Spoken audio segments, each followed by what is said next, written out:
Maya Chen pulled her thin jacket closer to her body. The cold wind cut through the fabric like a knife. She sat in the narrow alley between two tall buildings, trying to stay hidden from the busy street. Her younger brother Tommy sat next to her, shivering. His stomach made a loud growling sound. "I'm hungry, Maya," Tommy whispered. His voice was weak and tired. Maya looked at her 12-year-old brother. His face was dirty, and his clothes had holes in them. She wanted to cry, but she had to be strong. She had to take care of him. She was all he had left in the world. "I know, Tommy. I'm hungry too," she said softly. She reached into her pocket and pulled out 3 crumpled dollar bills. It was all the money they had. They had found it on the ground yesterday. "Maybe we can buy some bread." Tommy's eyes lit up a little. "Really?" Maya nodded, but she felt worried inside. $3 would not buy much food. And what would they do tomorrow? They had been living on the streets for 6 months now. Ever since their mother died. Maya's hand went to her other pocket. She pulled out a small worn photograph. The picture showed a young girl sitting at a beautiful black piano. The girl wore a pretty white dress and had a big smile. The girl was Maya, 8 years ago, when life was different, when she had a home and a mother who loved music. "Look, Tommy," Maya said, showing him the picture. "Do you remember this?"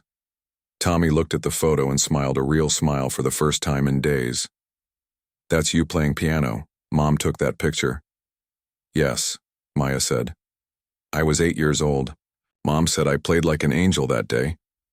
Their mother, Lin Chen, had been a piano teacher. She taught Maya to play when Maya was very young. Maya loved the piano more than anything. The music made her feel happy and free. But then their mother got sick, very sick. The doctors tried to help, but the cancer was too strong. Maya remembered the last thing her mother said to her. "Maya, you have a gift. Music is in your heart. Never let anyone take that away from you." But now there was no piano, no home, no mother. Just the cold streets and the hunger that never went away. Maya put the photo back in her pocket. She stood up and helped Tommy to his feet. "Come on, let's walk around. Maybe we can find some work or someone who will help us." They walked out of the alley and onto the busy street. People hurried past them without looking. Maya and Tommy looked dirty and poor. Most people pretended they did not exist. Maya felt invisible.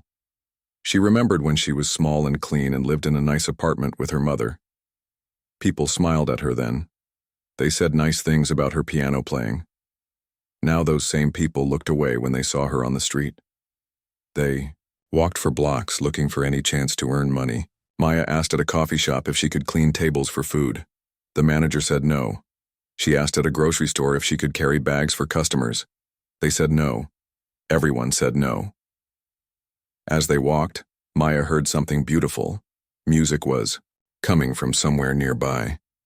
She followed the sound and found herself standing in front of a fancy restaurant called the Golden Rose.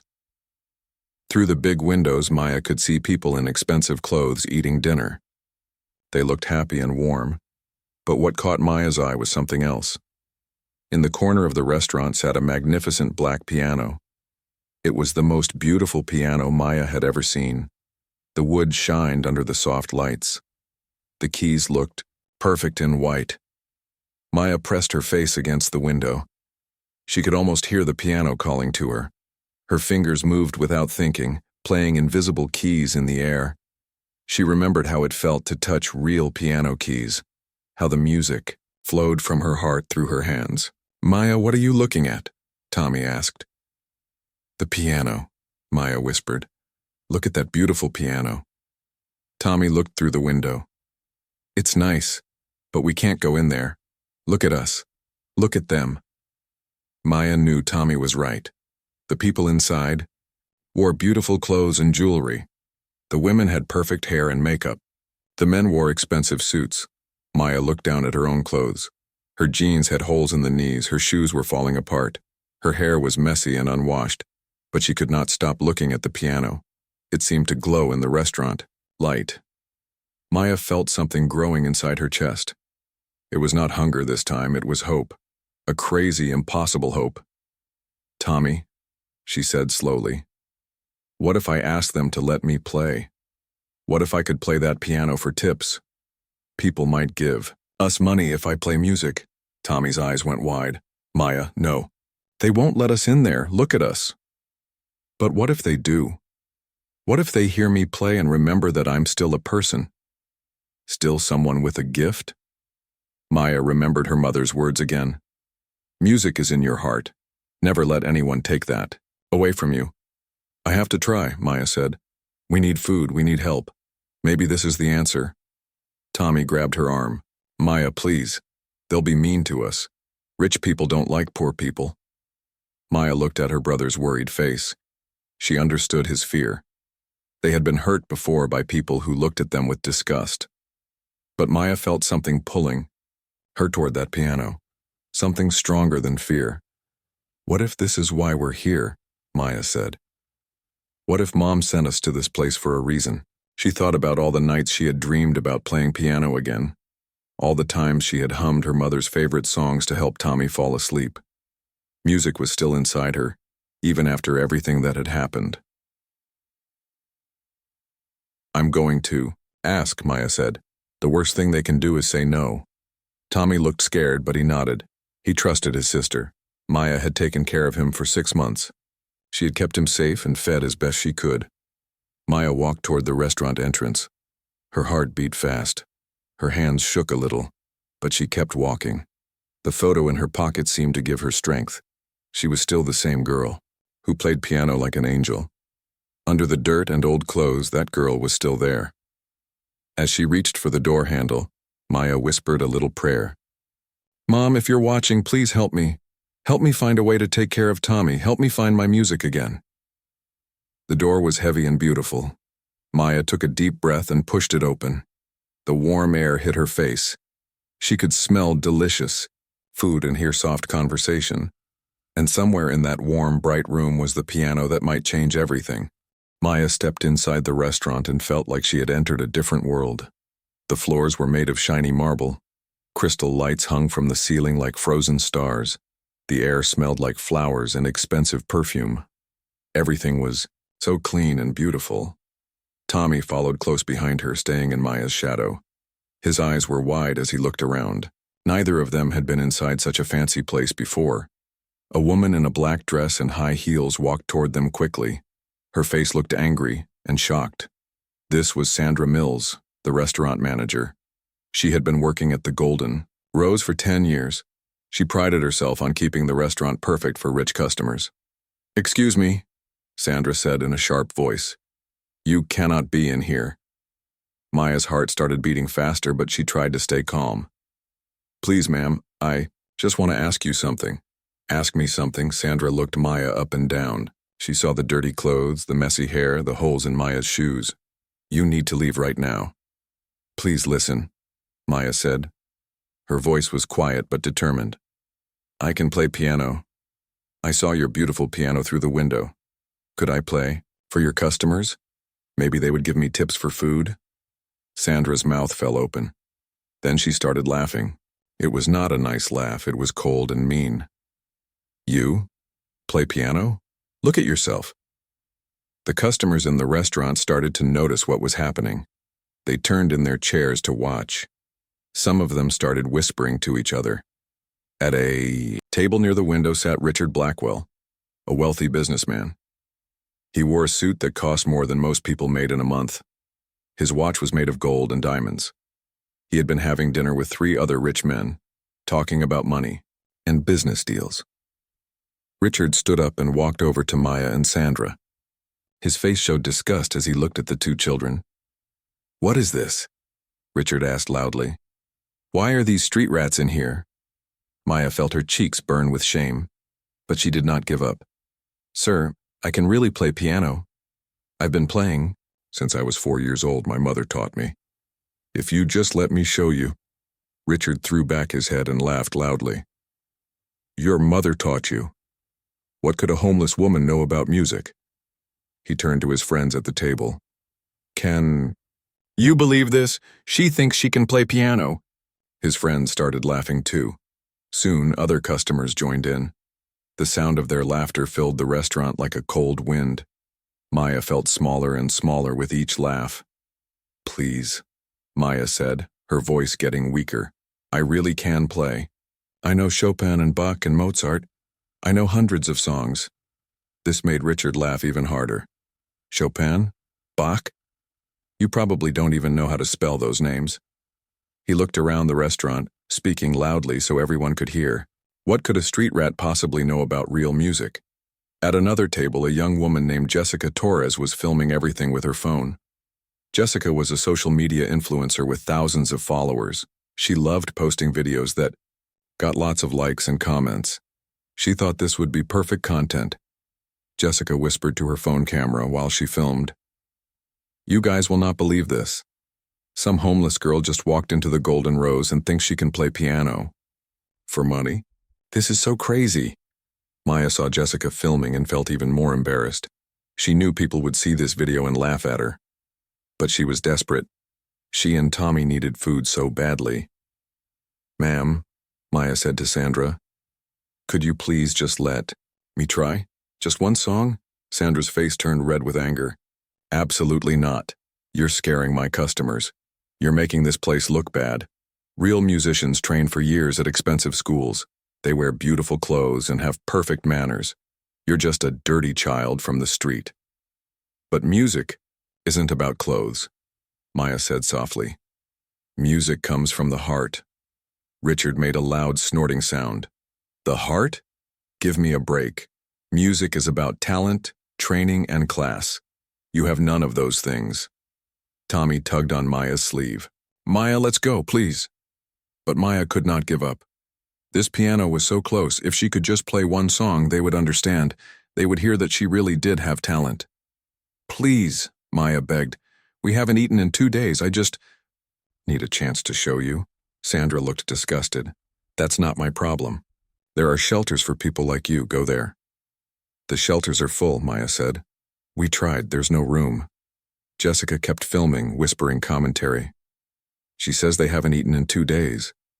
I mean, that's sad, but you can't just walk into fancy restaurants and demand to perform." Richard shook his head like Maya was a bug he wanted to squash. "Listen, kid, this is the real world. You can't just show up somewhere and expect people to give you money. You need skills, education, connections. You need to belong in places like this." "But I do belong," Maya said, though her voice was getting smaller. "Music makes everyone equal. When someone plays beautiful music, it doesn't matter where they come from." The customers laughed again. An older woman in diamonds said, "How sweet. She thinks music is magic." A man in an expensive tuxedo added, "Someone should tell her that fairy tales aren't real." Maya felt tears starting to come to her eyes, but she fought them back. She would not cry in front of these people. She looked at the beautiful piano one more time. It seemed so far away now, even though it was only across the room. Sandra stepped closer to Maya and Tommy. "You need to leave right now or I'm calling security. You're disturbing my guests." "We're not disturbing anyone," Maya said. "We're just asking for a chance." "A chance?" Richard laughed. "You want a chance? Here's your chance. Go get an education. Learn some manners, take a shower, then maybe in 10 years you can come back and wash dishes in the kitchen." The laughter got louder. Maya felt like she was drowning in the sound. These people were treating her like she was not even human, like she was some kind of animal that had wandered in from the street. Jessica's phone kept recording. She was already thinking about what hashtags to use. Maybe horror, hilarious, homeless, or counter delusional kid. This video was going to get so many views. "Ma'am," Tommy said to Sandra, his voice shaking. "We'll leave. We're sorry we bothered you." But Maya was not ready to give up. She took a step toward the piano. "What if I prove it to you? What if I play right now and show you I really can?" "Don't you dare touch that piano," Sandra shouted. "That piano costs more than you'll see in your entire life.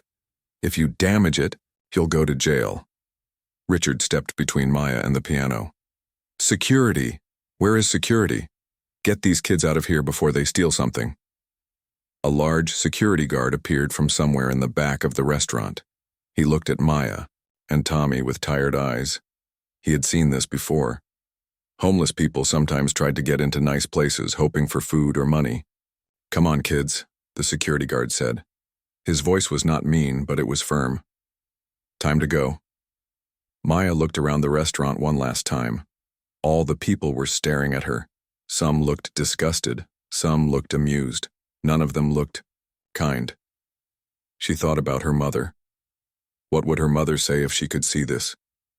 Would she be proud that Maya tried? Or would she be sad that her daughter was being treated this way? "Maya," Tommy whispered. "Please. Let's just go." Maya nodded slowly. She had lost this battle. But something inside her was not broken. The music was still there, in her heart, waiting. As they walked toward the door, Jessica called out, "Hey, what's your name? For my video?" Maya stopped and looked back at Jessica. For a moment her eyes met the camera. "My name is Maya Chen," she said quietly, "and someday you'll all remember this moment." Richard laughed one more time. "Remember this? The only thing I'll remember is to tip security better to keep the riffraff out." Maya and Tommy walked back out into the cold night. The door closed behind them with a soft click. Through the window, Maya could see the customers already forgetting about them, going back to their expensive dinners and conversations. But Maya did not forget the piano. She did not forget how beautiful it looked. And she did not forget the way the music called to her from across that warm, bright room. "I'm sorry, Maya," Tommy said as they walked back to their alley. "I know you really wanted to play." Maya put her arm around her brother's shoulders. "It's okay, Tommy. Sometimes people need to see something twice before they believe it." "What do you mean?" Maya looked back at the restaurant one more time. The piano was still there, waiting in the golden light. "I mean, this isn't over." Maya could not sleep that night. She lay on the cold ground in their alley, listening to Tommy's quiet breathing beside her. Her brother had finally fallen asleep, but Maya's mind was wide awake. She kept thinking about the piano in the Golden Rose restaurant. The way those people had laughed at her hurt worse than being hungry. They had looked at her like she was nothing, like she was not worth their time or kindness. But Maya knew something they did not know. She really could play piano. She was not lying or dreaming. She had a gift. Maya sat up carefully, trying not to wake Tommy. She looked at her sleeping brother. His face looked peaceful in the dim light from the street lamp. He was just a child. He should be sleeping in a warm bed, not on concrete in an alley. Maya made a decision. She had to try again. Not for the customers or the manager. Not even for tips or money. She had to play that piano because the music inside her was crying to get out. She stood up slowly and covered Tommy with her jacket. He was small and would stay warmer without her moving around. Maya whispered, "I'll be back soon, Tommy, I promise." The streets were empty at midnight. Maya walked through the shadows, staying away from the bright street lights. She did not want anyone to see her and ask questions. The Golden Rose restaurant was 6 blocks away from their alley. When Maya reached the restaurant, all the lights were turned off except for a few small ones in the windows. The customers had all gone home hours ago. The place looked closed and peaceful. Maya walked around the building looking for a way to get inside. She was not trying to steal anything. She just wanted to touch those piano keys one more time. She wanted to feel the music flow through her fingers. Behind the restaurant, Maya found a small door marked Service Entrance. She tried the handle, expecting it to be locked. But the door opened with a soft click. Someone had forgotten to lock it properly. Maya's heart pounded as she stepped inside. She was in a narrow hallway that led to the kitchen. The air still smelled like the food that had been cooked earlier. Maya's stomach growled, reminding her how hungry she was. But she ignored the hunger and kept walking. She found another door that led from the kitchen into the main restaurant. Maya opened it slowly and peeked out. The dining room was dark except for the small lights that stayed on all night. And there, in the corner, was the piano. It looked even more beautiful in the soft darkness. The black wood seemed to glow, The white keys looked like a row of perfect teeth, waiting to sing. Maya walked across the restaurant floor, her footsteps making no sound. She sat down on the piano bench and looked at the keys. Her hands were shaking a little, but not from fear. From excitement. She had not played a real piano in 6 months, not since before her mother died. Maya's mother had owned an old upright piano in their apartment. It was not fancy like this one, but Maya had loved it. When the hospital bills came and they lost their apartment, the piano had to be sold too. Maya placed her fingers on the keys and took a deep breath. She closed her eyes and let herself remember her mother's voice. "Feel the music in your heart first, Maya," her mother used to say. "Then let your heart tell your hands what to do." Maya began to play. The first notes filled the quiet restaurant like drops of water in a still pond. She played softly at first, not wanting to make too much noise. But as the music flowed through her, she forgot about being quiet. She forgot about being afraid. The song she played was Chopin's Ballade No. 1. It was one of her mother's favorite pieces. Maya had learned it when she was 10 years old. Her mother said it told a story of sadness and hope, of losing something precious and finding it again. As Maya played, she felt her mother's presence beside her. She remembered sitting next to her mother on the old piano bench, watching her mother's graceful fingers dance across the keys. Her mother had been beautiful when she played. The music made her face light up like sunlight. "Music is the language of the soul, Maya," her mother had said. "When you play, you're speaking to everyone's heart, even if they don't understand the words." Maya's fingers moved faster now, playing the complicated parts of the song that had taken her months to learn, but her hands remembered every note. The music was still there, inside her, waiting to come out. The piano responded to her touch like it had been waiting for her. Each note rang clear and pure in the empty restaurant. Maya played with all the emotion she had been holding inside for 6 months. All the sadness about losing her mother, all the fear about living on the streets, all the hope that things could get better. Tears ran down Maya's cheeks as she played, but she did not stop. The music was too beautiful to stop. It filled the restaurant and seemed to flow out into the night, touching everyone who might hear it. What Maya did not know was that someone was listening. Frank Rodriguez worked as the night security guard for the Golden Rose. He was 62 years old and had been working there for 3 years. Before that, he had been a music teacher at a middle school for 30 years. He loved music more than anything in the world. Frank was in the security office in the basement when he heard the piano music through the building's sound system. At first, he thought someone had left a radio on, but as he listened, he realized someone was playing the restaurant's piano. Frank's first thought was that someone had broken in to steal things. He grabbed his flashlight and headed upstairs to check, but as he got closer to the restaurant, the music got more beautiful. This was not someone banging on keys or playing simple songs. This was real music, professional music. Frank stood in the doorway between the kitchen and the dining room, watching Maya play. He could see her small figure sitting at the big piano. Her shoulders moved with the music. Her hands flew across the keys like birds. Frank knew good music when he heard it. He had taught piano for 30 years. He had heard thousands of students play thousands of songs. But this was different. This was special. The girl at the piano was playing Chopin like she had been born to play it. Every note was perfect. Every phrase told part of the story. Frank felt tears come to his eyes as he listened. When Maya finished the ballade, she sat quietly for a moment. Then she began to play something else. This time it was Bach's Prelude in C major. The notes sparkled like stars in the darkness. Frank recognized this piece too. It was one of the first complex pieces he taught to his advanced students. But most of them never played it this well. This girl, whoever she was, played it like a master. After Bach, Maya played Mozart, then Beethoven. Then some pieces Frank did not recognize, but they sounded like they might be her own compositions. Each song was more beautiful than the last. Frank pulled out his phone and began to record. He knew he should probably stop the girl and ask her to leave. That was his job. but he could not bring himself to interrupt something so beautiful. He recorded. Frank thought about all the famous pianists he had heard over the years.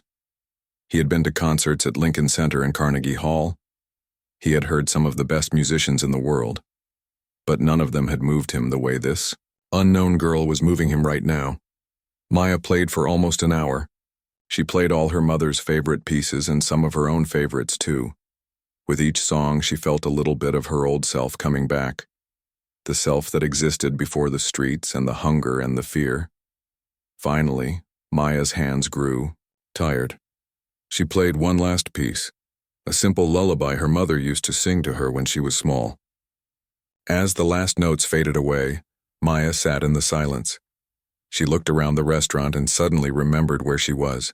She had been so lost in the music that she had forgotten about everything else. Now she felt scared again. What if someone had heard her? What if she got in trouble? Maya stood up from the piano bench and walked quickly toward the kitchen. She needed to get back to Tommy before he woke up and worried about her. But as she reached the kitchen door, she heard a voice behind her. "Wait." Maya turned around and saw a man standing in the shadows. He was older, with gray hair and kind eyes. He wore a security guard uniform. Maya's heart started beating fast. She was caught. She was going to be in trouble. "Please don't call the police," Maya said quickly. "I wasn't stealing anything. I just wanted to play the piano. I'm sorry, I'll leave right now." Frank stepped closer and Maya could see his face better. He did not look angry. He looked amazed. "What's your name?" Frank asked softly. "Maya," she whispered. "Maya, where did you learn to play like that?" Maya was confused. She had expected him to yell at her or arrest her. Instead, he was asking about her music. "My mother taught me," Maya said. "She was a piano teacher before she got sick." Frank nodded slowly. "Maya, I've been teaching music for 30 years. I've heard thousands of people play piano, but I've never heard anyone play like you just played. That was extraordinary." Maya did not know what to say. No one had said anything nice about her music in such a long time. "Are you homeless?" Frank asked gently. Maya nodded, feeling ashamed. "How old are you?" 16. Frank looked sad and angry at the same time. Not angry at Maya, but angry at the world that would let a child with such incredible talent live on the streets. "Maya," Frank said, "what you did tonight was not just playing piano. That was art. That was something the world needs to hear." Maya started to cry. Not from sadness, this time, but from relief. Finally, someone understood.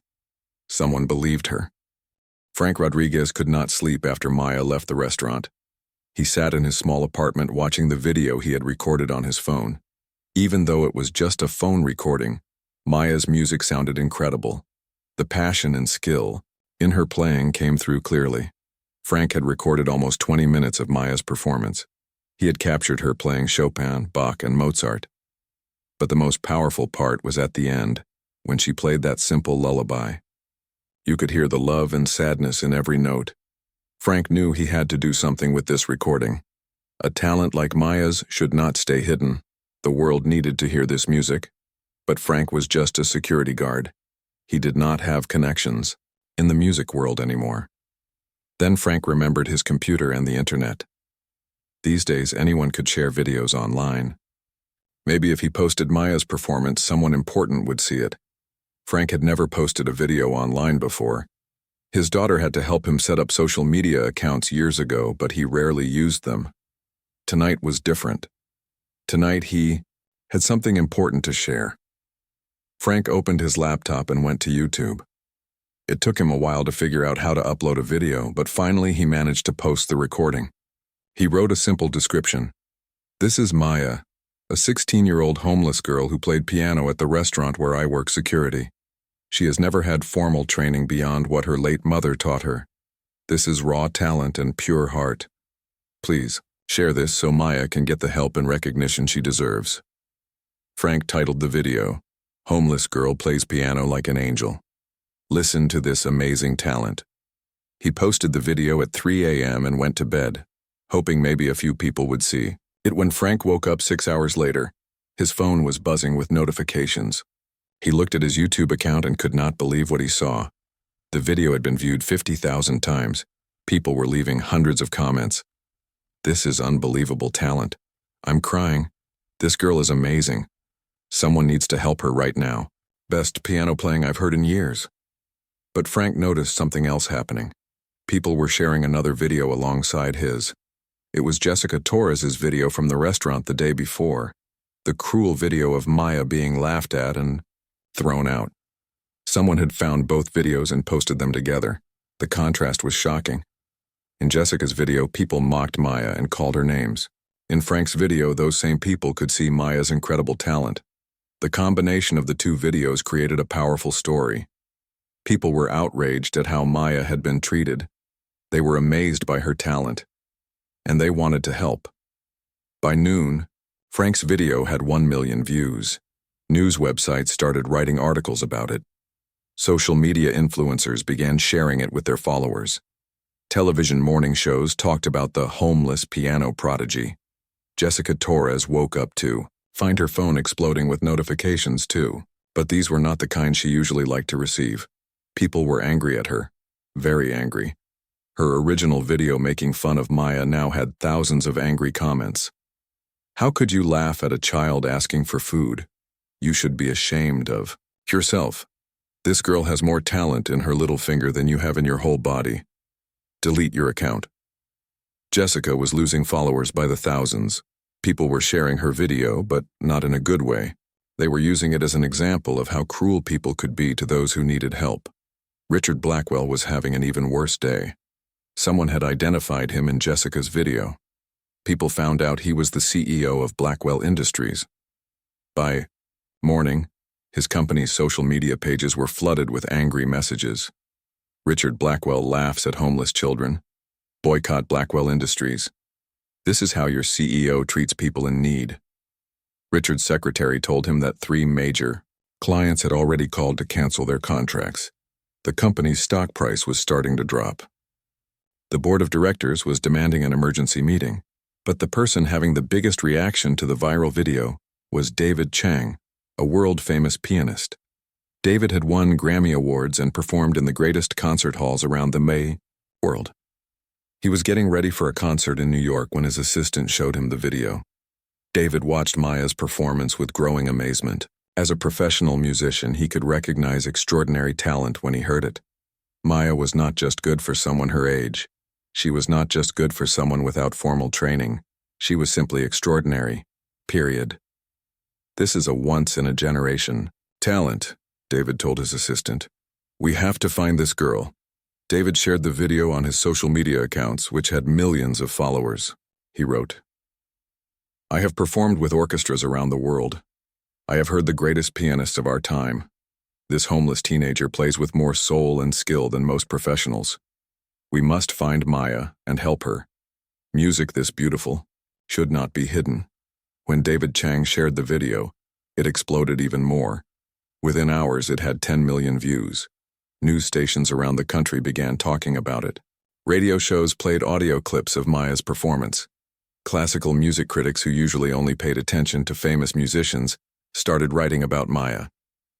The New York Times music critic wrote, "In an age of manufactured pop stars, this young woman reminds us what true musical genius sounds like." Famous musicians began sharing the video too. A popular singer posted, "This gave me chills. Raw talent like this is so rare." A celebrity violinist wrote, "I'm crying. This is what music is supposed to be, pure emotion and perfect technique." But Maya knew nothing about any of this. She and Tommy were still living in their alley, still hungry, still cold. Maya had no idea that millions of people around the world were watching her play piano.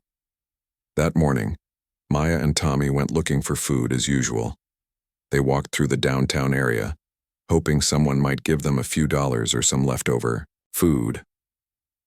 As they walked past a coffee shop, Maya heard people inside talking about a video. She heard someone say, "homeless girl," and "piano," but she did not think it had anything to do with her. "Did you see that video of the homeless girl playing piano?" One person said. "Oh my God, yes. She's incredible. I can't believe she lives on the streets. I heard she's somewhere in this city. People are trying to find her. Maya felt a strange feeling in her stomach, but she told herself it could not be about her. Nobody knew about her midnight performance except the security guard. Tommy tugged on her sleeve. Maya, do you think they're talking about you? No, Maya said quickly. How could they be? Nobody saw me play except Mr. Frank. But as they continued walking, Maya heard more people talking about the same thing. Everyone seemed to be discussing a video of a homeless girl playing piano. Some people were even showing the video to their friends on their phones. Maya's heart started beating faster. Could it really be about her? How was that possible? At a bus stop, Maya saw a group of teenagers gathered around someone's phone. They were watching a video and crying. This is so beautiful, one girl said. Listen to how she plays. Maya could hear piano music coming from the phone. It sounded familiar. Very familiar. Maya grabbed Tommy's hand and walked closer to the group. She pretended to wait for the bus while trying to listen to the video. The music stopped, and one of the teenagers said, I can't believe people were so mean to her. Did you see the other video where they laughed at her? Yeah, that was horrible. But now everyone wants to help her. Famous musicians are sharing her video. I hope someone finds her soon. A talent like that shouldn't be wasted. Maya felt dizzy. It was about her. Somehow, her midnight performance had been recorded and shared with the world. Millions of people had seen her play piano. Maya thought about Frank, the kind security guard. He must have posted the video. He had said it was just the beginning. Now Maya understood what he meant, but Maya also felt scared. What if people found her? What if this attention was too much? She and Tommy had been invisible for so long. The idea of the whole world looking for them was overwhelming. Tommy looked up at Maya with wide eyes. Maya, are you famous? Maya did not know how to answer. Yesterday, people had laughed at her and called her names. Today, those same people were sharing her music and calling her talented. It felt like the whole world had turned upside down. I don't know, Tommy, Maya said honestly. I think something big is happening. As they walked back toward their alley, Maya noticed people looking at their phones and then looking around, as if they were searching for someone. A few people looked at Maya and Tommy with curious expressions, but Maya kept her head down and walked quickly. When they reached their alley, Maya sat down and tried to think. If the video was really about her, then everything was about to change. People would want to find her. They would want to help her, but they would also want things from her. Maya thought about her mother. What would her mother want her to do? Would she want Maya to stay hidden and safe? Or would she want Maya to let the world hear her music? Maya remembered her mother's words. You have a gift. Music is in your heart. Never let anyone take that away from you. Maybe it was time to stop hiding. Maybe it was time to let her gift shine. But first, Maya needed to understand what was really happening. She needed to see this video that everyone was talking about. Tommy, Maya said, tomorrow we're going to go to the library. They have computers there. I need to see something. Tommy nodded. Maria Santos had been a television news reporter for 15 years. She had covered political scandals, natural disasters, and celebrity stories, but she had never seen anything like the reaction to Maya's piano video. Maria worked for Channel 7 News, the most popular local news station in the city. Her boss, Tom Bradley, called her into his office on Tuesday morning. Maria, I want you to find this piano girl, Tom said. Everyone is talking about her. Our phone hasn't stopped ringing. People want to know who she is and where she is. But Tom, we don't even know her last name. All we know is that her first name is Maya, and she's homeless somewhere in the city. Then, start there, Tom said. Talk to homeless shelters. Talk to people who work with street kids. Someone must know her. Maria spent the morning calling every homeless shelter in the city. Most of them said they had never heard of a girl named Maya, who played piano. But at the downtown Hope shelter, Maria got her first lead. Maya? Said Susan Walker, who ran the shelter. We had a Maya Chen here a few months ago. She came with her younger brother Tommy. Sweet kids. The girl was very quiet, but I remember she hummed a lot. Beautiful melodies. What happened to them? Maria asked. They left after a few weeks. We were full and we could only let them stay temporarily. I tried to help them find other places, but Susan's voice trailed off sadly. There just aren't enough resources for all the kids who need help. Maria felt excited. Maya Chen. Now she had a full name. She asked Susan for more details about Maya and Tommy. Maya was about 16, I think. Chinese American.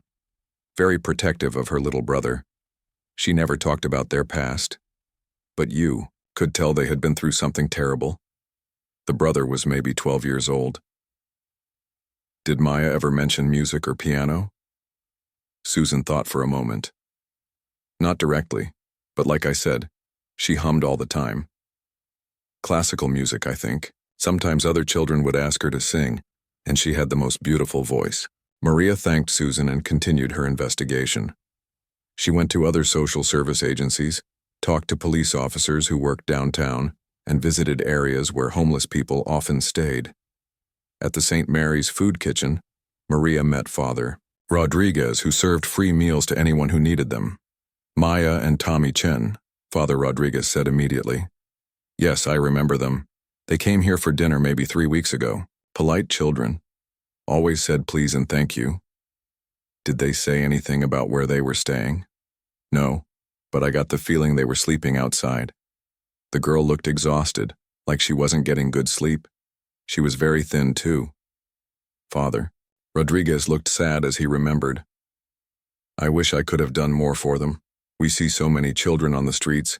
It breaks my heart. Maria continued her search through the afternoon. She talked to shop owners, bus drivers, and other people who worked downtown. Slowly, she began to piece together Maya and Tommy's story. At the city library, Maria talked to Mrs. Peterson, the head librarian. Oh yes, Maya Chen, Mrs. Peterson said. She and her brother come here sometimes to use the computers and stay warm. Maya is very smart. She reads music books when she thinks no one is looking. Music books? Yes. We have a small collection of classical music books and sheet music. I've seen Maya reading them with such focus, like she was studying for an important test. Mrs. Peterson paused and looked thoughtful. You know, I always wondered about that girl. She carried herself differently than most of the homeless children we see, like she came from education and culture, but something had gone very wrong. Maria felt like she was getting closer to understanding Maya's background, but she still needed to find Maya herself. That evening, Maria decided to walk through the downtown area where homeless people often spent the night. She brought a camera crew with her, hoping to spot Maya or someone who knew her. They walked through several alleys and areas under bridges. Maria spoke to many homeless people, showing them a picture from the viral video on her phone.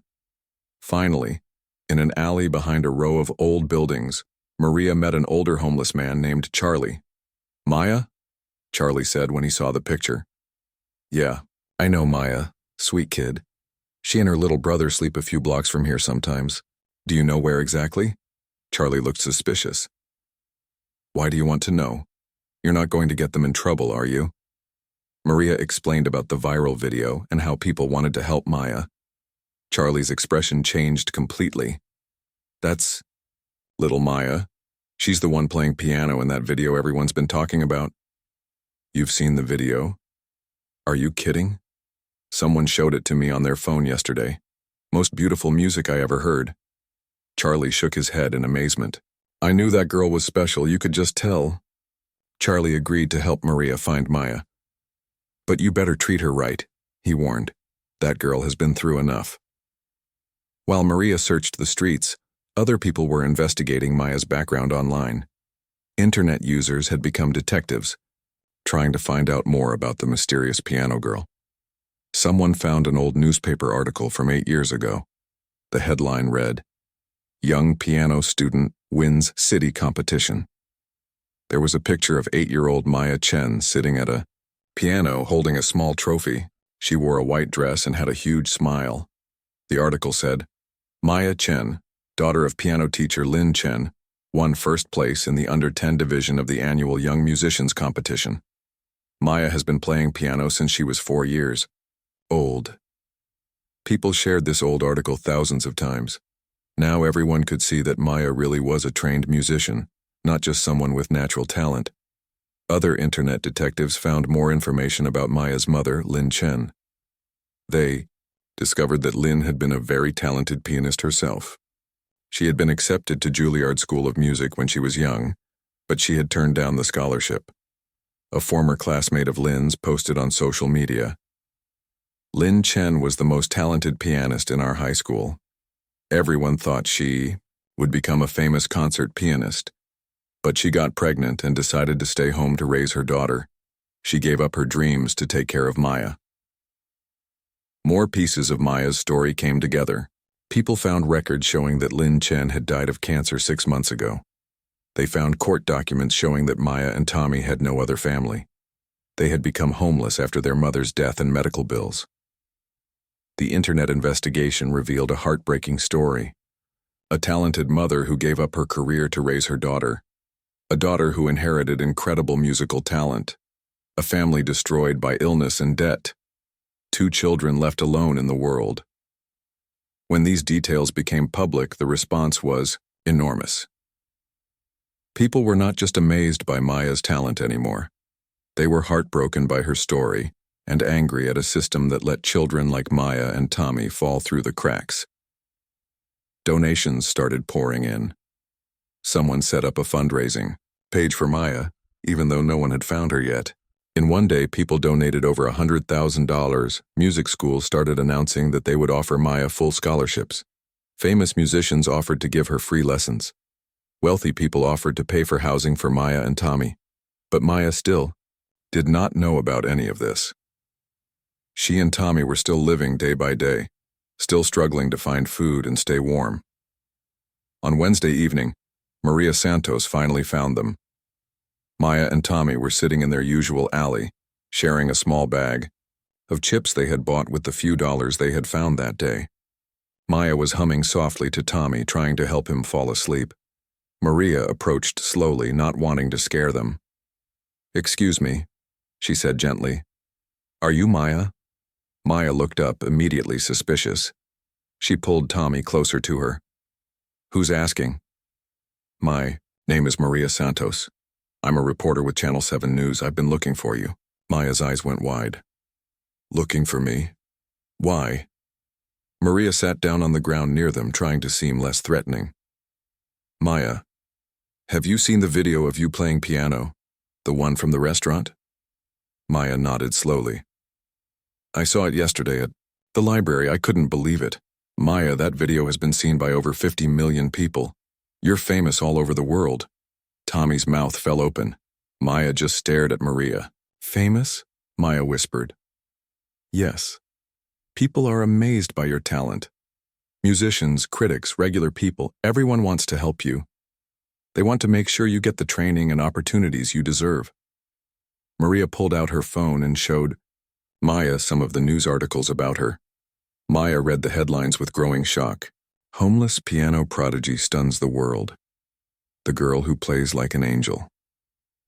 From streets to stardom, Maya's incredible story." "I don't understand," Maya said. "How did this happen so fast?" Maria explained about the viral video, about the internet investigation, about all the people who wanted to help. She told Maya about the donations, the scholarship offers, the famous musicians who had praised her talent. Maya started crying. Not from sadness this time, but from overwhelming emotion. For 6 months, she and Tommy had been invisible. No one had cared about them. Now, suddenly, the whole world was paying attention. "What does this mean?" Maya asked through her tears. "It means your life is about to change completely," Maria said gently. "But only if you want it to. You're still in control of your own story." Tommy looked at his sister with wide eyes. "Maya, does this mean we don't have to sleep outside anymore?" Maya hugged her brother tight. She thought about her mother. 2 days after Maria Santos found Maya, The news station arranged for something that had never been done before. They planned a live television special called Finding Maya: A Second Chance. The show would feature Maya's first public interview, and it would include a confrontation with the people who had treated her so badly at the Golden Rose restaurant. Maya sat in the television studio, wearing new clothes that the news station had bought for her. She looked clean and rested for the first time in months. Tommy sat beside her, holding her hand. Both children seemed overwhelmed by all the cameras and lights. Maria Santos sat across from them, ready to tell Maya's story to the world. Behind the cameras, millions of people were watching live on television and online. "Maya," Maria began gently, "can you tell everyone what your life has been like for the past 6 months?" Maya spoke quietly at first, but her voice grew stronger as she continued. "After our mother died, Tommy and I had nowhere to go. We tried, staying with neighbors, but everyone had their own problems. The hospital bills took all our money. We lost our apartment. What was the hardest part about living on the streets? The cold," Maya said immediately, "and being hungry all the time. But the worst part was how people looked at us, like we were not human anymore, like we did not deserve kindness just because we were poor." Tommy nodded. "People would cross the street to avoid us. They acted like being homeless was something they could catch," Maya continued.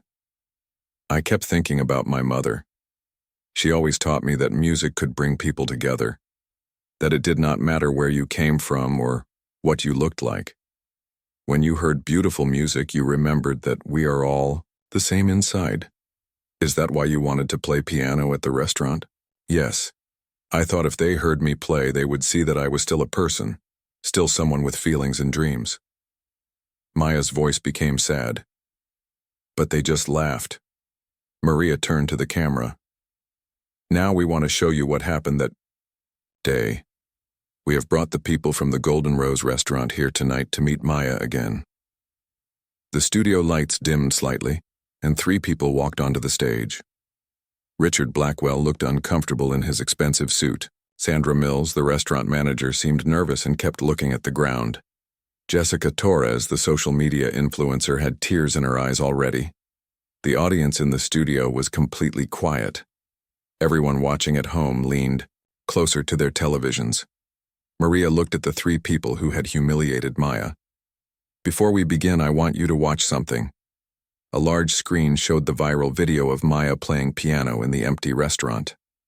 Even though everyone had seen it before, hearing it again in this setting was powerful.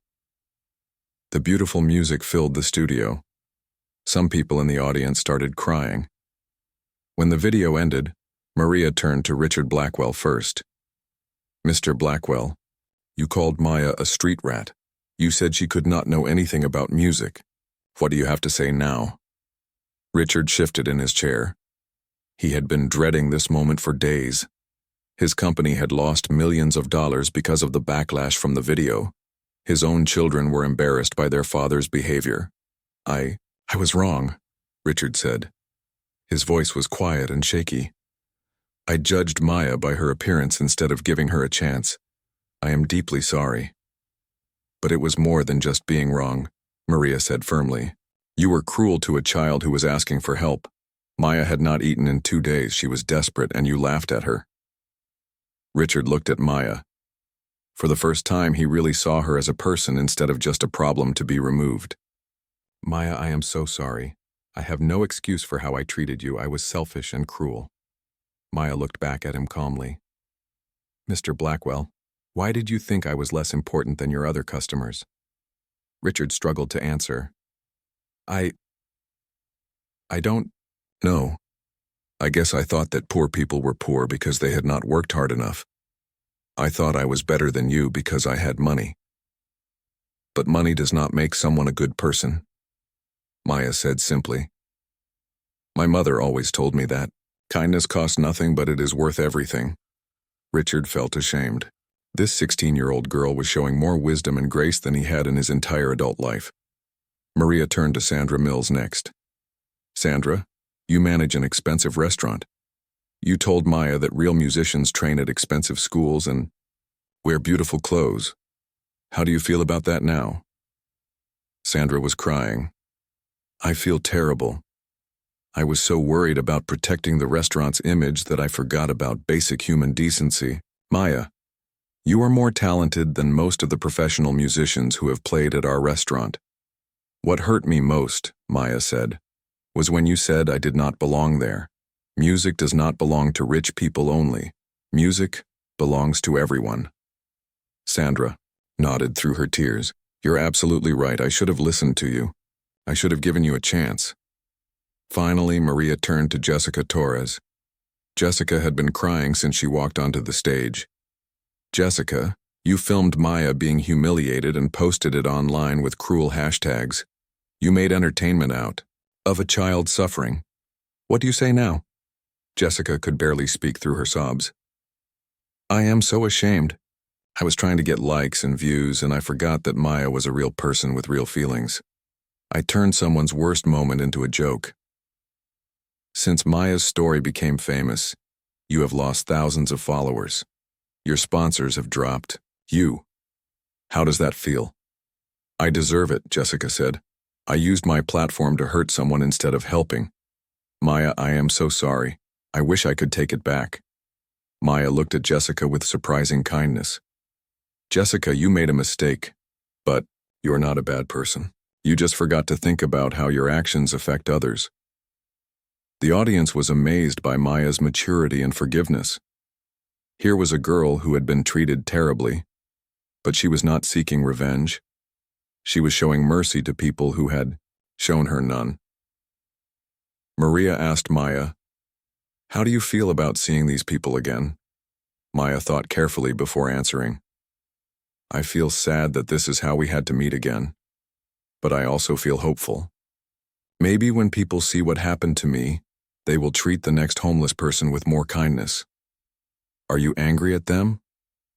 I was angry at first, but my mother taught me that anger hurts the person carrying it more than anyone else. I forgive them because forgiveness sets me free. Richard, Sandra, and Jessica were all crying now. They had expected Maya to be angry and bitter. Instead, she was showing them a level of grace they had never experienced. Maya, Richard said through his tears, you are a better person than I am. I promise I will never treat anyone the way I treated you again. Sandra added, Maya, you have taught me something important today. From now on, I will remember that every person who comes to our restaurant deserves respect, no matter how they look or how much money they have. Jessica spoke last. Maya, I want to use my platform differently now. I want to help people instead of hurting them. Will you let me help tell your story in a positive way? Maya nodded. We should all help each other. That is what makes us human. Maria turned to the camera for her closing comments. What we have seen tonight is extraordinary. Maya Chen has shown us that talent can come from anywhere. That true strength is not about having money or power, but about maintaining dignity and kindness even in the worst circumstances. The camera focused on Maya one more time. Maya, what do you want people to remember from your story?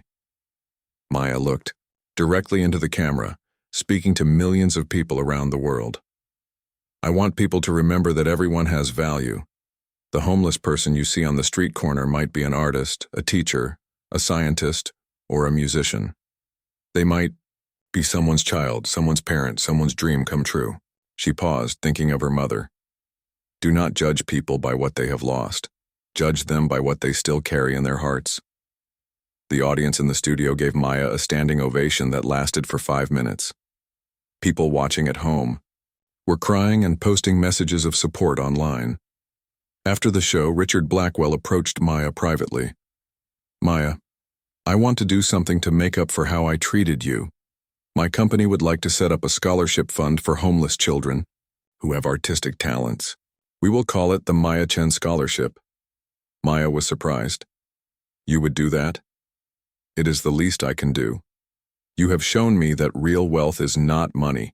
It is having the ability to lift others up instead of putting them down. Sandra Mills also made an offer. Maya, the Golden Rose restaurant would be honored if you would play for our customers sometime. We will pay you well, and we will treat you with the respect you deserve. Maya smiled. I would like that, but I also want to play for people who cannot afford expensive restaurants. Music should be for everyone. Jessica Torres created a new social media campaign called Crash See Me First, encouraging people to look past appearances and see the person inside. She used her platform to raise awareness about homelessness and to share stories of people overcoming difficulties. As Maya and Tommy left the television studio that night, Maya felt like her mother was walking beside them. She had kept her promise. She had not let anyone take the music away from her heart, but more importantly, she had shown the world that kindness and forgiveness were more powerful than anger and revenge. She had turned a moment of cruelty into a lesson about love. The morning after Maya's television appearance, her life changed completely. She and Tommy woke up in a comfortable hotel room that the news station had provided. For the first time in 6 months, they had slept in real beds with clean sheets and warm blankets. Maya stood by the window looking down at the busy street below. Cars and people moved like ants, all going somewhere important. Just yesterday, she had been one of the invisible people on those streets. Now she felt like she was watching from another world. Maya, Tommy said from his bed, is this real? Or are we dreaming? Maya turned and smiled at her brother. It's real, Tommy. We are safe now. A knock at the door interrupted their quiet moment. Maria Santos entered with a woman Maya had never seen before. The woman was tall and elegant, with silver hair and kind eyes. Maya, Tommy, I want you to meet Dr. Elizabeth Harper. She is the director of the Manhattan School of Music in New York City. Dr. Harper stepped forward and shook Maya's hand. Maya, I watched your performance and your interview last night. I have been teaching music for 30 years and I have never encountered raw talent like yours. Maya felt nervous. This woman looked very important and sophisticated. Thank you, ma'am. Maya, I would like to offer you a full scholarship to our school. We will pay for everything. Your classes, your room and board, your books, even spending money. And of course, Tommy would come with you. We have excellent schools in New York for him, too. Maya's mouth fell open. The Manhattan School of Music was one of the most famous music schools in the world. Students from around the globe competed to get accepted there. But I never finished high school, Maya said. I do not have the right education. Dr. Harper smiled. Maya, talent like yours cannot be taught in regular schools. We will help you catch up on anything you need to learn. Our focus will be on developing your incredible musical gifts. Before Maya could respond, there was another knock at the door. This time, 3 more people entered. Maria introduced them as representatives from Juilliard, Curtis Institute of Music, and the Royal Academy of Music in London. Each school offered Maya full scholarships. Each one promised to take care of both her and Tommy. Each one wanted to help develop her talents. Maya felt overwhelmed. 6 months ago, she could not even afford food. Now the most prestigious music schools in the world were competing for her attention. I do not know what to say, Maya whispered. This is too much. Dr. Harper sat down next to Maya. Maya, you do not have to decide right now. Take your time, visit our schools if you want, talk to current students. This is a big decision. After the school representatives left, more visitors arrived. David Chang, the famous pianist who had first shared Maya's video, came to meet her in person. Maya, David said, I have played piano for 40 years. I have performed with the greatest orchestras in the world. But when I heard you play, I remembered why I fell in love with music in the first place. David sat down at the piano in the hotel's lobby and played a beautiful piece by Rachmaninoff.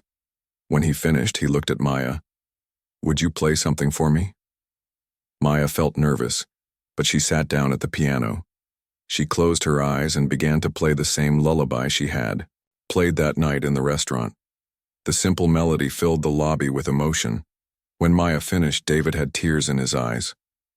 Maya, you do not just play notes. You play feelings. You play memories. You play the human heart. My mother taught me that music is a language, Maya said.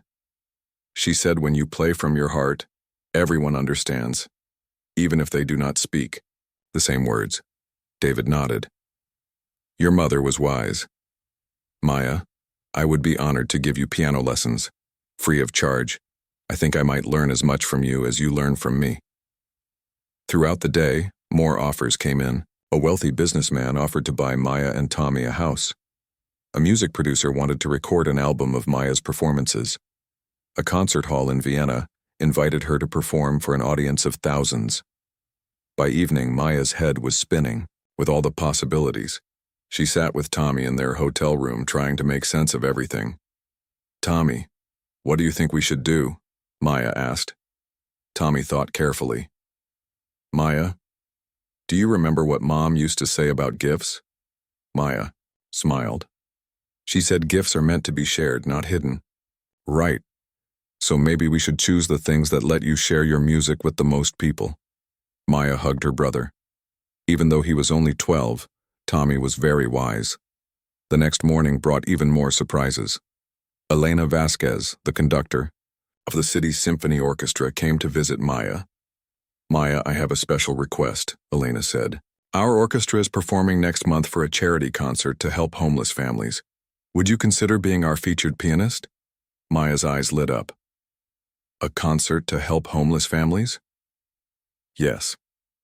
All the money we raise will go to building more shelters and providing services for people without homes." It seemed perfect for someone who understands what that life is like. Maya felt excited for the first time since all the offers started coming in. This was something that had real meaning. This was a way to use her gift to help people like her and Tommy. "I would love to do that," Maya said immediately. But as the days passed, Maya also felt something she had not expected: guilt. She felt guilty that she was getting so much help when millions of other homeless children remained invisible. She felt guilty that her talent had made her special when other kids were just as deserving of love and care. One evening, Maya called Frank Rodriguez, the security guard who had first shared her video. She needed to talk to someone who understood. "Frank, I feel terrible," Maya said. "I am getting all these amazing opportunities, but what about all the other kids still living on the streets? Why do I deserve this when they do not?" Frank was quiet for a moment. "Maya, do you think your mother would want you to feel guilty about your blessings?" "No, but..." "Maya, you cannot save everyone by refusing to save yourself. But you can use your blessings to help others. That is the difference between selfishness and purpose." Frank's words helped Maya understand something important. She did not have to feel guilty about her good fortune. Instead, she could use it to make a difference. That night, Maya made some decisions. She would accept the scholarship to the Manhattan School of Music, but she would also start a foundation to help other homeless children with artistic talents. She would perform at the symphony concert, but she would also give free concerts at homeless shelters. Maya also decided to visit her old neighborhood before leaving for New York. She wanted to see the places where she and Tommy had struggled, and she wanted to help the people who had shown them kindness. The next week, Maya and Tommy went back to the downtown area where they had lived on the streets. They brought bags of food and supplies to share with the homeless community. Charlie, the old man who had helped Maria Santos find Maya, was amazed to see her again. "Maya, look at you. Clean clothes, bright eyes. You look like a princess." Maya hugged Charlie. "Charlie, I want to thank you for helping the reporter find me. Because of you, my whole life changed." Charlie waved his hand. "I did not do anything special, I just told the truth." "That was special enough," Maya said. She handed Charlie an envelope. "This is for you, to help you get back on your feet." Charlie opened the envelope and gasped. It contained enough money to rent an apartment for a year. "Maya, I cannot take this," Charlie said. "Yes, you can. You helped me when I needed it. Now I am helping you." Maya and Tommy spent the afternoon visiting other people who had been kind to them during their time on the streets. They gave money to Father Rodriguez for his food kitchen. They donated books to the library where Mrs. Peterson had let them stay warm. As they walked through their old alley, Maya felt a strange mix of sadness and gratitude. This place had been their home when they had nowhere else to go. It had been scary and cold, but it had also taught them important lessons about survival and hope. "Tommy, do you think we will ever forget what it was like to be homeless?" Maya asked. Tommy shook his head. I do not think we should forget. If we forget, we might stop caring about people who are still going through what we went through. Maya knew her brother was right. Their experience on the streets had been painful, but it had also given them something valuable: understanding of what it meant to be invisible, and appreciation for every act of kindness. A week later, Maya and Tommy boarded a plane to New York City. Maya carried her mother's photograph in her pocket, along with the small amount of sheet music they had managed to keep through all their struggles. As the plane took off, Maya looked out the window at the city below. Somewhere down there, other children were sleeping in alleys and under bridges. Other families were struggling to survive. Maya made a promise to herself and to her mother's memory. She would work hard to develop her talents. She would become the best pianist she could be. But she would never forget where she came from, and she would use her gifts to lift up others who were still fighting to be seen.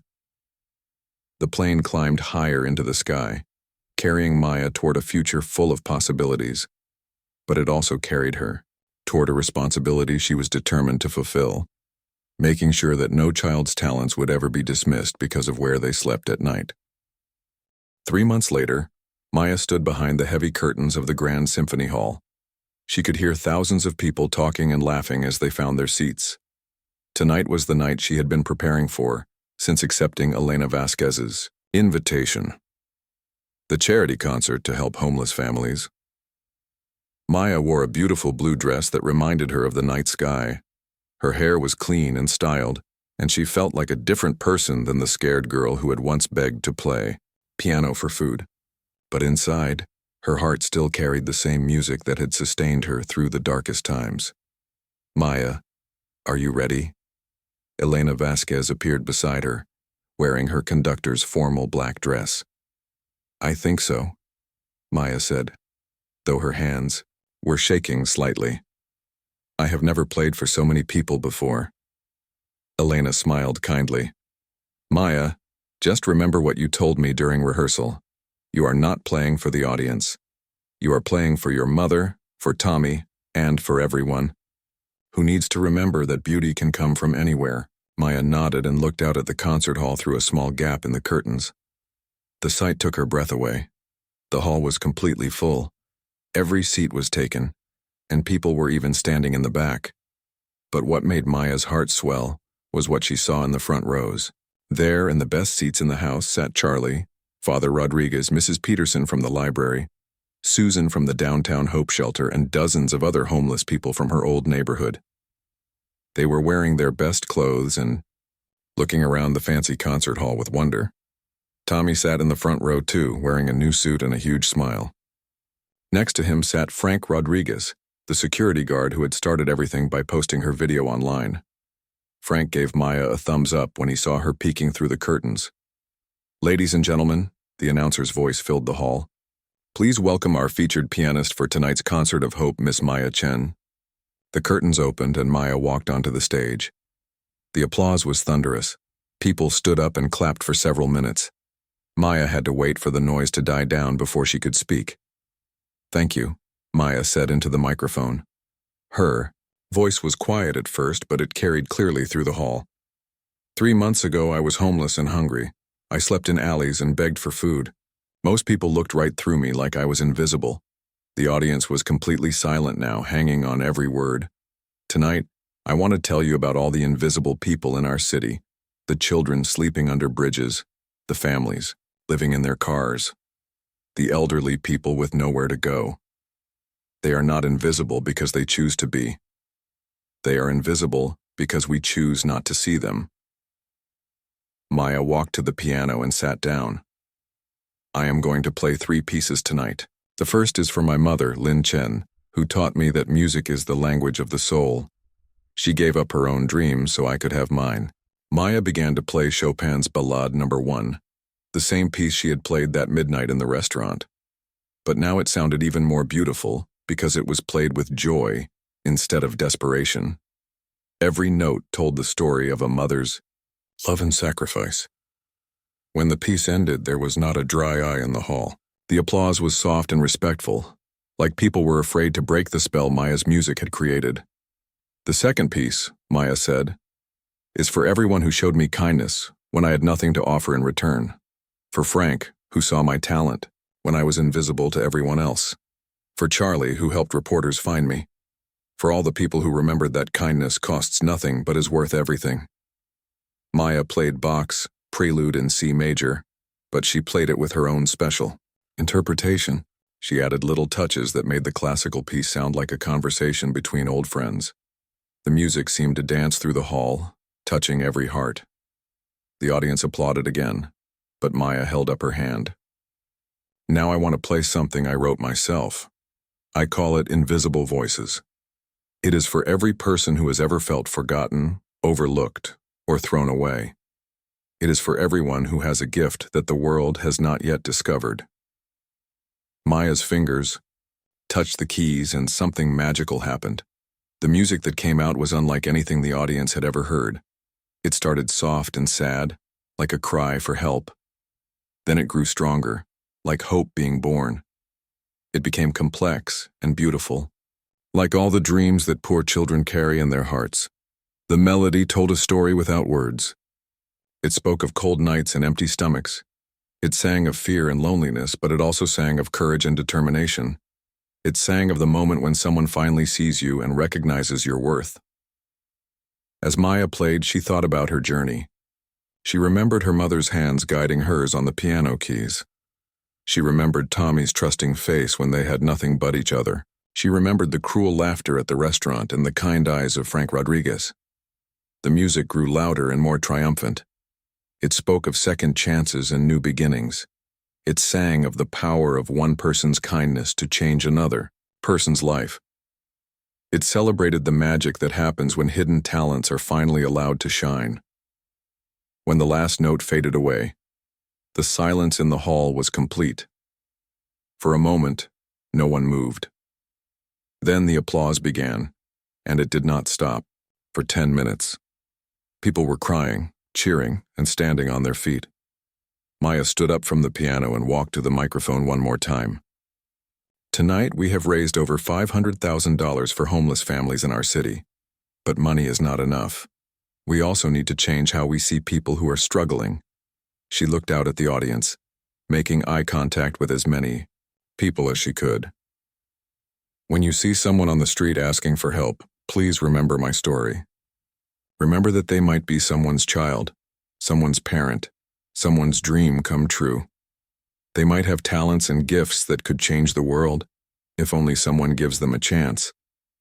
Maya paused and pulled out the old photograph of herself, at age 8, sitting at the piano in her white dress. This little girl in the picture is the same person who was laughed at and called names just 3 months ago. I did not become talented overnight. I was always talented. What changed was that people finally saw me. She put the photograph away and smiled. Tonight I am announcing the creation of the Lin Chen Foundation, named after my mother. This foundation will provide music education, art supplies, and performance opportunities for homeless children and teenagers. Because talent should not be wasted just because someone does not have a home. The applause was deafening again. Maya looked at Tommy, who was crying with pride for his sister. She looked at Frank, who was wiping his eyes with a handkerchief. She looked at all the homeless people in the front row, who were clapping like their hands might fall off. But Maya was not finished. I have one more announcement. Next month I will be starting classes at the Manhattan School of Music in New York. But every weekend, I will come back here to teach piano lessons at homeless shelters. Because I never want to forget where I came from, and I never want another child to feel invisible. As Maya left the stage, the audience continued clapping. People were already taking out their phones to donate to the Lin Chen Foundation. They were making plans to volunteer at shelters and food kitchens. They were thinking about the homeless, people they had ignored, and promising to see them differently. After the concert, Maya was surrounded by reporters, music critics, and people who wanted to meet her. But she made her way through the crowd to the front row where her real family was waiting. She hugged Charlie first. Charlie, did you like the concert? Charlie was crying too hard to speak at first. Finally, he managed to say, Maya, that was The most beautiful thing I ever heard. Your mama would be so proud. Maya hugged each person from her old neighborhood. They told her how proud they were and how much the concert had meant to them. Frank Rodriguez was the last person Maya talked to. Frank, thank you for everything. Thank you for seeing me when I was invisible. Frank shook his head. Maya, you were never invisible. You were just waiting for the right moment to shine. I just turned on the spotlight. As Maya and Tommy left the concert hall that night, they walked past a young, homeless girl sitting on the steps. The girl looked cold and hungry and very much alone. Maya stopped and sat down next to the girl. Hi, what's your name? Sarah, the girl whispered. Sarah, do you have any talents? Anything you love to do? Sarah looked surprised by the question. I like to draw, but I do not have any art supplies. Maya smiled and pulled out a business card. Sarah, call this number tomorrow. Ask for Maria Santos at Channel 7 News. Tell her Maya Chen sent you. Tell her you are an artist who needs a chance. Sarah looked at the card with wonder. Really? Really? And Sarah? You are not invisible. You are just waiting for your spotlight moment. As Maya and Tommy walked away, Tommy said, Maya, do you think Sarah will become famous like you? Maya looked back at the girl who was still holding the business card like it was made of gold. Maybe, Tommy. Or maybe she will become something even better. Maybe she will become someone who helps other invisible people find their light. 6 months later, Maya was settling into her new life in New York. She was studying with the best piano teachers in the world and performing in concert halls across the country.